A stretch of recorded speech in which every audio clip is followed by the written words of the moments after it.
Wake up, Corsair. We're almost there.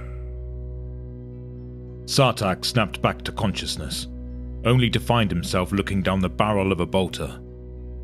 Beyond it was the disapproving face of Argon, a space marine of the White Scars. Although Argon had not slept for days, his eyes were alert and his grip on the bolter firm.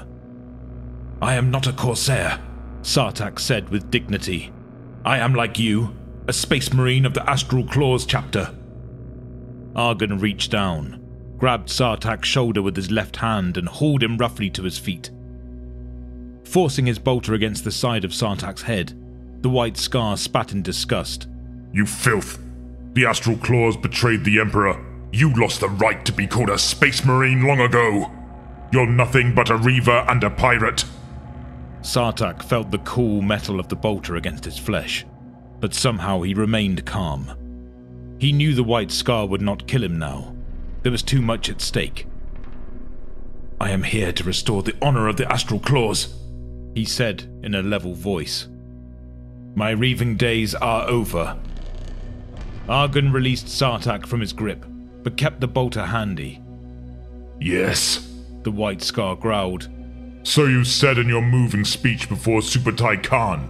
After years as a murdering cur, you woke up one morning and realized you still loved the Emperor." Argon's voice dripped with scorn. "And now you're going to help us kill Huron Black. The White Scar's laughter filled the cramped quarters of the smuggler's ship. "I've heard more convincing lies from Ogrins." "If you don't believe me," Sartak said, flatly exasperated after days of such exchanges, "then why in the Emperor's name are you here?" "If you were a true space marine," Argon thundered, "you wouldn't even have to ask me that question. I am here because I was ordered to be. That's all I need to know." "Argon, I'm weary of fighting with you," Sartak replied with a sigh. "What I've told you is the truth. Huron Blackheart is planning a massive attack on an undefended Imperial world. If I can find my friend Lothar on Blackheart's flagship, he should be able to tell us where the attack will fall." Sartak had told his story a dozen times, but it was plain from the look on Argon's face that the White Scar didn't believe a word of it. Still, Sartak felt compelled to speak the words, hoping in his heart that they were true. "Then," the Astral Claw finished, "we can signal the rest of your chapter and bury Blackheart forever." He paused, before adding, "If you ever take off this inhibitor, that is." Almost unconsciously, Sartak ran his fingers over the heavy collar around his neck. As always, he could not find any kind of seam. Watching with amusement, the White Scar laughed. "What's wrong? Don't you like being Argon's dog, Corsair? It's the only way to teach you discipline and obedience." The smile left Argon's lips as quickly as it had come. "Besides, I couldn't risk you alerting your friends in the Red Corsairs before our arrival." "Whatever. We are almost to the Maelstrom," Argon continued. "You'll have your precious powers back soon enough." The White Scar slung his bolter reluctantly, but kept his eyes on Sartak. "Just try to remember what it really means to be a space marine. And a codicea." Sartak locked eyes with Argon. "I swear before the Emperor to prove the truth of my words and restore the honor of the Astral Claws." "Then may the Emperor have mercy on your soul, Corsair." Argon and Sartak stood in the vast, reeking metal belly of Huron Blackheart's great warship. Surrounded by the Red Corsairs, renegade space marines of a dozen chapters, they awaited Blackheart himself. Argon stood proud and upright, staring defiantly at his fallen brethren, while Sartak shifted uncomfortably, searching the crowd for a friendly face. A haze of torch and incense smoke hung over the bay, but could not obscure the leering gargoyles that adorned its walls. From here, amidst twisted iron sconces and blood-spattered altars, Huron Black led the Red Corsairs in their depraved worship of the foul gods of chaos. Sartak had heard the screams of countless victims in this dark temple, and the memories haunted him still. Blackheart's men were just as Sartak remembered them. Once the Emperor's elite, full of honor and courage, these Marines had betrayed their oaths and followed Huron into heresy. Where they had once used their strength to protect the citizens of the Imperium, they now used that same savage power to offer up victims to their cruel gods. Blood, booty and terror were their masters now, and Sartak found it increasingly hard to believe that he had been one of them. Looking down at the fading astral claws marking on his power armor, now but a dim trace of their former glory, Sartak wondered if there was any honor left to salvage. Unwilling to meet the eyes of any of his former comrades, Sartak scanned the Great Bay. His gaze came to rest on the prone forms of Huron's dreadnoughts. These massive machines of destruction stood chained amongst the broken pillars of the central temple, as if their lifeless husks could be reanimated at any moment. But it was naught but an illusion, for the sarcophagi which housed the pilots that gave life to the stomping beasts were well away from the dreadnoughts. Sartak knew them to be housed behind the Great Seal, safely locked away in Huron's Temple of Temples. Although the Red Corsairs consigned the deranged and insane to lives of living torment inside the metal sarcophagi, they still treated the dreadnought pilots with an awed respect, perhaps because their irrational power reminded the Corsairs of their own inhuman gods. A hush fell over the assembled Chaos Marines, and Sartak could hear Huron Blackheart approach. As long as he lived, he would never forget the peculiar rhythm of Huron's thumping footsteps, a product of the melter-gun blast which had destroyed half of the man's body. The Red Corsairs parted before their master as he strode into view. Blackheart was a towering figure, half man and half machine. His massive armor, a corrupted mockery of that of the Space Marines, bristled with blades and saws.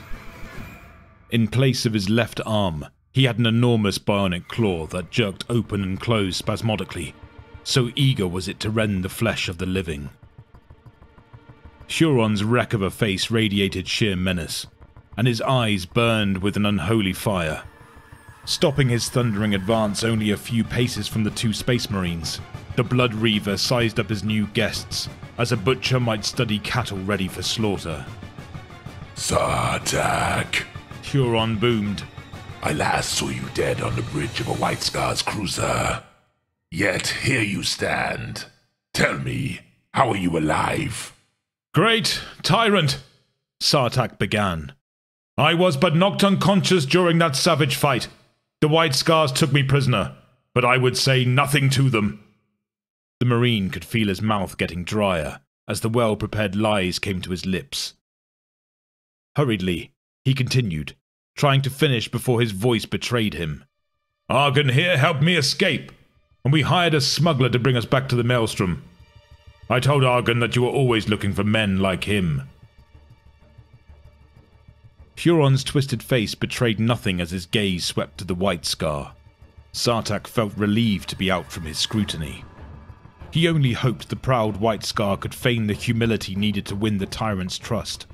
And you, loyal White Scar, Huron said. You betrayed your comrades to help Sartak escape. Why risk death to help this lowly sorcerer? I cared nothing for this wretch. Argon spat defiantly. I used him because I knew he could bring me to you. The White Scar bowed his head, ever so slightly, for the first time acknowledging the power of the Blood Reaver. And you, Lord, are the only man who can offer me refuge from the wrath of my gutless brethren. Blackheart laughed. This one's got spirit. He took 2 great strides over to Argon and grabbed the White Scar's neck in his wicked claw. As blood trickled ever so slowly down the hungry pincer, the Blood Reaver continued. Tell me, White Scar, what did you do to earn the wrath of your chapter? Argon stood rock still, lest a sudden movement caused the claw to snap shut. Great tyrant! He choked out. I killed my sergeant in battle because he ordered a retreat. Cowards like him deserve only death. Blackheart stood silently for a long moment. The only sound in the room Argon's increasingly laboured breathing as the claw squeezed tighter. Then the claw snapped open, and the Blood Reaver stepped back. Argon sighed in relief and drew in great gulps of air. Sartak also relaxed. The worst was over. He knew how merciless Huron could be with potential new recruits, but it seemed that Argon had passed the test. Huron strode over to Sartak and put his good hand on the Astral Claw's shoulder. Brother, you have done well. You know how few sorcerers I command, and we have mourned your loss. Sartak, wary of trickery, could detect no falsehood in the tyrant's words. I want to welcome you back to the Red Corsairs. Blackheart's voice deepened as he continued. But first, you must do something for me. Anything, great tyrant! Sartak exclaimed, nodding his head. Blackheart removed his hand from Sartak's shoulder, unholstered his bolt pistol, and held it out to the Astral Claw. Kill the White Scar. But, great tyrant, Sartak stammered. He helped me to escape. He helped you escape so you could bring him here. Huron said matter-of-factly. He's a White Scar infiltrator. No doubt sent to kill me. Now take this and execute him. The tone of the Blood Reaver brooked no contradiction. Not if Sartak wanted to live. The Marine took the pistol and walked slowly over to Argon. He had no love for the uncompromising White Scar, but nor did he want to be his executioner. He raised the pistol and aimed for Argon's temple. At least death would be quick. What are you waiting for? Roared the Blood Reaver. Kill him. Kill the traitor. The Red Corsairs howled in unison. Argon looked at the Astral Claw, and Sartak saw no fear in his face. Go ahead, Corsair, Argon said calmly. I always knew you would kill me in the end. Sartak squeezed the trigger twice. The White Scar died without sound or complaint, and fell with an echoing thud onto the metal floor of the Great Bay. Not for the last time innocent blood stained the unholy ground of Blackheart's temple. Huron Blackheart smiled, and his insane joy was almost as terrible as his anger. Welcome home, Sartak. You've been away too long.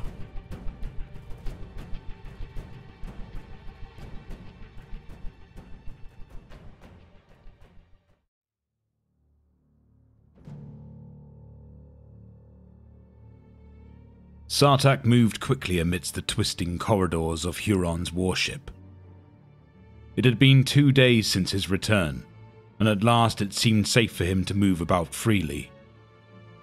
The Blood Reaver's small fleet was even now cruising through the Maelstrom, heading for an unknown destination. Excitement ran high amongst the Red Corsairs, for Huron Blackheart had promised them booty and blood aplenty. Sartak tried to appear calm, as he searched the ship for Lothar. By now his friends should have discovered where the attack was to fall, for he had won a place amongst Huron's inner circle. But the man had not been in his quarters, nor was he in the galley. Now, Sartak was forced to roam the great ship almost at random, hoping to find his friend before it was too late. The Astral Claw found himself heading deeper into the bowels of the labyrinthian ship. The corridors stank of stale blood, and he began to see skulls and bones littering the grilled walkway. This was the part of the ship claimed by the followers of Khorne, and Sartak usually went out of his way to avoid it. But he must find Lothar, and this was one of the few places he had not searched. Sartak had seen no one for almost an hour, and this only added to his agitation. Something was going on. He could sense it. Then he heard distant howls from up ahead, and his heart sank. As he approached, Sartak could hear the roar of a crowd and cries of "Blood for the Blood God." At last, Sartak emerged into a wide cargo bay and stopped in alarm. All of Huron's cornate followers were assembled in a circle of crimson and gold, surrounding two combatants. Even above the shrieks for blood, Sartak could hear the distant whir of a chain axe. He knew with cold certainty that this was no ordinary combat. Pushing himself through the frenzied warriors, Sartak finally got a view of the combatants, and his worst fears were confirmed. At the centre of the circle was Lothar, stripped to the waist and armed with the chainsword. His opponent was Crassus, a renegade ultramarine who was Khorne's chosen champion amongst the Red Corsairs. Dark and wiry, Lothar was an experienced fighter, true enough, but Crassus was a bloody-handed psychopath, a full head taller than him, with few equals in hand-to-hand combat. This is not a duel, Sartak thought grimly. This is slaughter. Khorne demands a sacrifice. The berserkers chanted wildly. Blood! Blood for Khorne! Lothar! Sartak bellowed and tried to break through the ring of blood-hungry berserkers, but half a dozen arms held him back. Lothar caught sight of him, but was fully engaged in trying to fend off Crassus. The chain axe of the insane warrior hammered down upon Lothar's chainsword, driving the weary warrior back with every blow. Sartak could see that Lothar was bleeding from many wounds. Each time he parried, the Marine was just a little slower, while Crassus seemed to grow stronger with each blow. As the howls for blood reached a frenzied pitch, Crassus roared and smashed the chainsword from his opponent's hands, and in the same fluid movement, buried the axe in Lothar's chest. The chewing blades of the chain axe tore through Lothar's flesh, and he screamed in pain as his hot lifeblood gushed all over the crazed berserker. Blood for the Blood God! The mob roared, and then, bearing Khorne's chosen one aloft, Crassus! Crassus! "No!" Sartak screamed, and ran where to his dying friend lay. Forgotten. Lothar lay on his back, his chest a bloody rain. Still, he yet lived. Sartak knelt next to him. "Forgive me, Lothar," he said. "I couldn't find you. I was discovered." Lothar gasped, blood frothing on his lips. "But the attack will fall on Razia. Emperor, redeem us." His ravaged body convulsed one last time and lay still. Around Sartak, the berserkers of Khorne howled in savage celebration. Soon they were fighting furiously amongst themselves, driven mad by the sight and smell of freshly spilled blood. Taking advantage of the mayhem, Sartak slipped back into the welcome darkness. Sartak sat alone in his chambers, still covered with the blood of his only friend. Now Lothar and Argon were both dead, and Sartak knew it was up to him to finish Huron Black alone. The astral claw shook with barely repressed fury as he thought about the lifeless body of Lothar and of his own fall from the Emperor's grace. Sartak's blood burned for vengeance on Blackheart, but a small, inner voice crooned to him to wait. A relic of his reaving days, or a clear sign of impending madness, the voice tempted and chided his soul. It would be so easy, the voice told him, to stay with Blackheart and maintain his loyalty. Yes, so easy, Sartak reflected, but he had followed the easy path for far too many years. Sartak remembered those dark days on Badab, when Huron had poisoned the astral claws against the Emperor. Sartak, loyal to his chapter master, as a space marine should be, followed him into heresy. But the years of reaving had taken their toll on the once idealistic warrior. Like a sleeping man, jarred to consciousness, Sartak had opened his eyes to the depravity and corruption of the man once known as the Tyrant of Badab. With this shocking awakening, Sartaq had realized that there was only one way to make good his betrayal of the Emperor. If I must add my own blood to that of Argon and Lothar, he snarled aloud, then let that be my penance. Sartaq drew in a deep breath and steadied his beating heart. Now, it was time to finish what he had started. The Astral Claw knelt on the floor and pulled a small cloth bag from between the folds of his bunk. Reaching inside, he pulled out the Imperial Tarot. The magical paraphernalia cluttered about his chamber was just for show, mere superstitious frippery.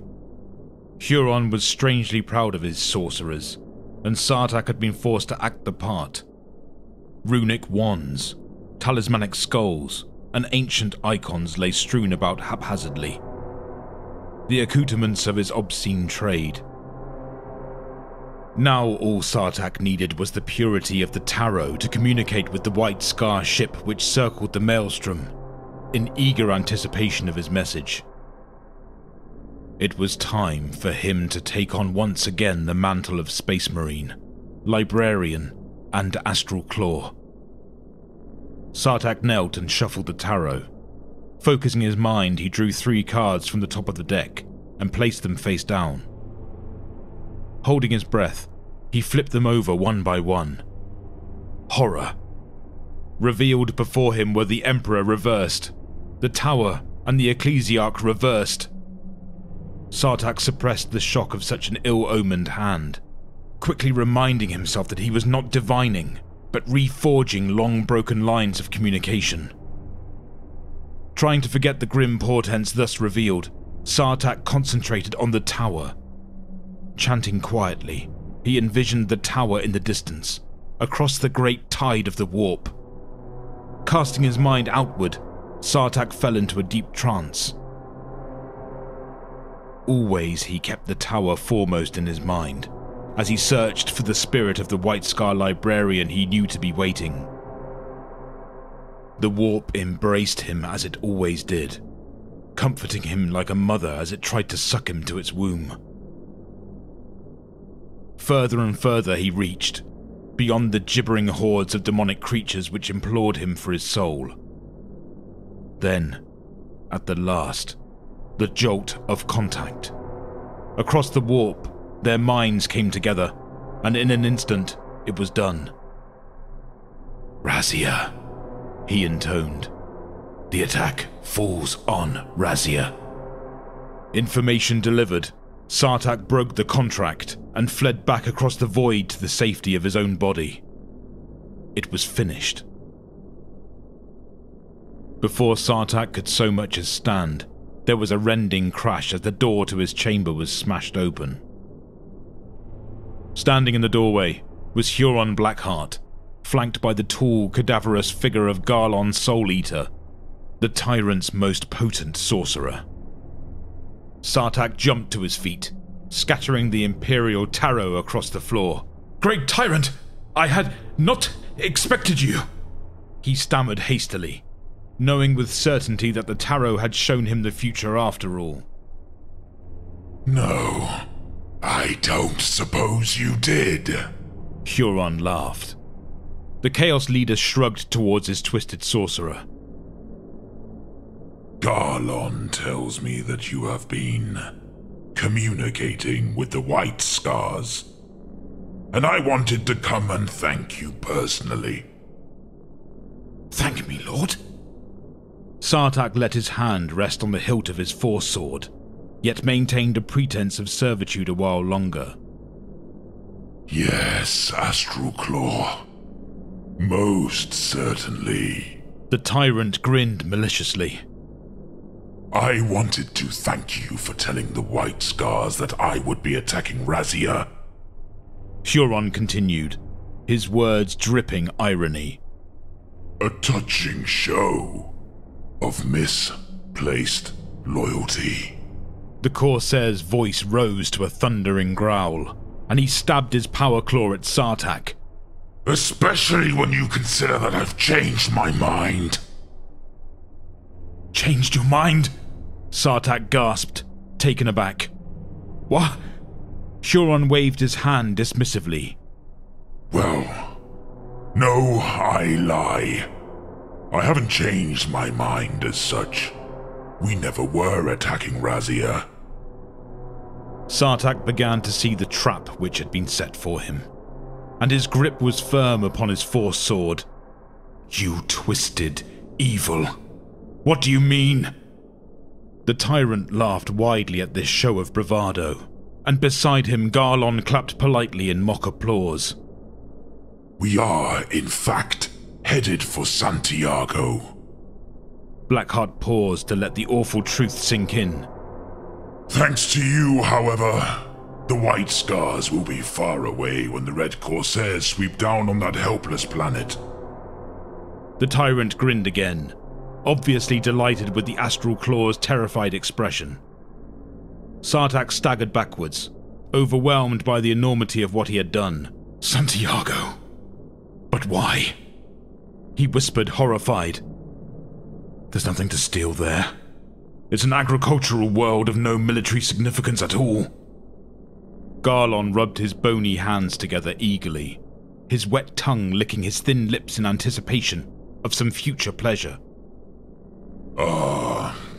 But you are mistaken. There's one thing Santiago does have. Huron gloated, clapping Garlon on the back. Santiago has millions upon millions of defenseless citizens. Garlon whinnied in helpless pleasure.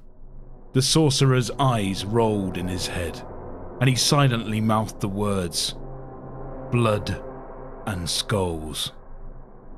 Huron laughed mockingly. Sartak felt cold fury burning in his skull. The tyrant continued. And what do you think would happen in the warp, my loyal little sorcerer, were I to offer up the blood of 1 billion victims on one night? You butcher! Sartak screamed. I followed you! I trusted you! And you led me straight to hell! In his mind, he commended his soul to the Emperor. He knew what he must do. In the name of all that is holy, it stops here! He yelled, dragging his force sword from its scabbard and charging the Blood Reaver, howling his fury. Huron Blackheart met Sartak's charge with a cry of delight, parrying the force sword with his great metal claw. The sword, pulsing with psychic energy, sparked and shrieked as it strove to tear the claw asunder. But the forbidden technology powering the tyrant's claw proved too strong, and after long moments of straining sinew and muscle, Sartak was forced to pull his sword away.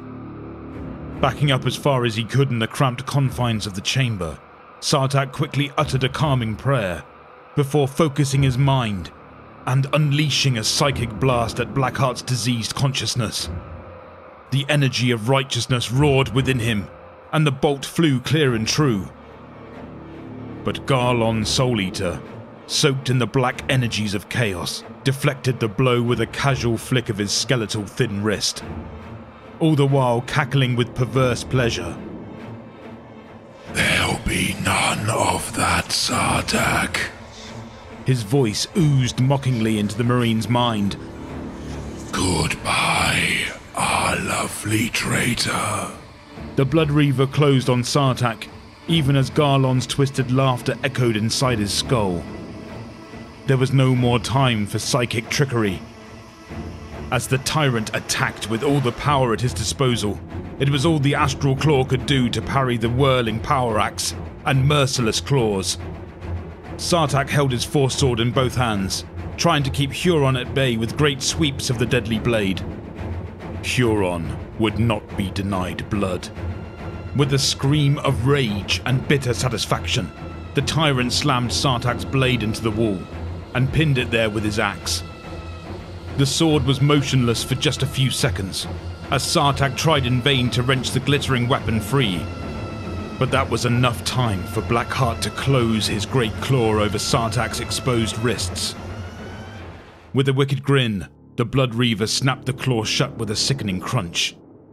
Howling in pain, Sartak fell to his knees, staring in horror at the bleeding stumps. Huron stood over Sartak, looking with disdain at the wretch at his feet.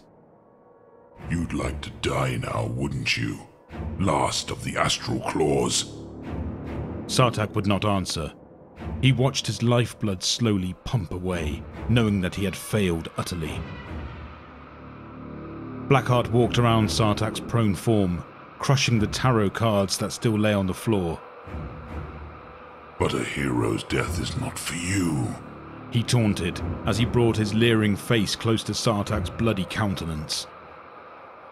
Sartak groaned aloud, but he could not bring himself to meet the tyrant's gaze. No. There will be no redemption for you, Sartak, the tyrant howled in glee. Instead, I will give you the greatest gift an Astral Claw could hope for. Laughing with delight, Huron Blackheart turned to the capering sorcerer. Take him away, Garlon, and make this sad wretch a hero to be proud of. Garlon's mind reached out and smashed through Sartak's weakened defenses. The Astral Claw fell into blackness. Sartak awoke in total, unutterable darkness. Surprised to be alive, he tried to get up, to move, but found that he could not. Straining his limbs, he slowly realized that needles invaded his body, and unknown wires were entwined around his limbs. Some kind of mask was clamped to his face. Sartak tried to talk, but he choked on the array of tubes that had been rammed down his throat. In panic, he tried to cast his mind into the warp, but found that his powers had been suppressed. After what felt like long, desperate hours of thrashing blindly in the darkness, Sartak lay in the blackness and waited. Huron would come to taunt him soon enough. Sartak waited and waited, cut off from feeling and perhaps time itself. How long have I been so?